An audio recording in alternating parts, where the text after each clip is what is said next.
My husband brought home a fake daughter. This is not my child, that was all I could think. Honey? Said my husband. Is everything all right? Who is this? I said, staring at the little girl I'd never seen before, standing in my house, dressed in my daughter's clothes. Where is Liza? My husband gave me a worried look, and the girl who was not Liza looked positively terrified. What do you mean? Said my husband. Are you feeling all right? Why was he evading my question? Why couldn't he just answer? I took a deep breath, tried to remain calm. I'll be all right, I said, as soon as you tell me where my daughter is. My husband frowned, and the little girl's eyes welled up with moisture. My husband placed a protective hand over her shoulder, and leaned down to go on upstairs, honey, he said. Mommy's not feeling well. The girl wasted no time in doing what he said.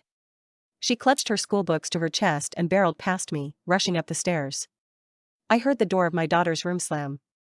The look on my husband's face was a mix of pity and restraint. You haven't been taking your medication, he said. Don't try to deny it, I can see it in your eyes. I waved my hand in a dismissive gesture. I don't need them, I said. They make my mind all fuzzy. The anger on my husband's face became less restrained. Well-etched frown lines beneath his lips deepened. Do you remember what happened the last time you said that? The suggestion was enough. A swarm of shattered and confused images flooded my mind, like the wave of nausea that comes before vomit. My husband screamed, covered in blood, look what you made me do. He was shrieking. Look what you made me do. I felt the floor tilt beneath me, and before I knew what had happened, I found myself falling backwards into my husband's arms. Hot tears were streaming down my cheeks, and my body convulsed with violent sobs. My husband gently brushed my hair and whispered, shoo, he cooed. It's not real, honey. I promise that it's not real. I silently nodded my assent.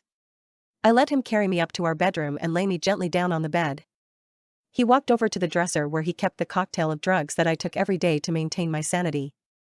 I swallowed them gratefully. Soon my mind was going fuzzy. I could feel myself becoming a pliable zombie that could be told anything, made to do anything. Of course I knew that it was wrong, that girl was not Liza. I knew that it wasn't me who had been driven insane by our daughter's death, but my husband. I knew he had kidnapped that girl when she was a toddler, and brainwashed her into believing she was Liza, but, most importantly, I knew that if I didn't take my pills, if I shattered his precariously built illusion, that he would, just like he did the last time,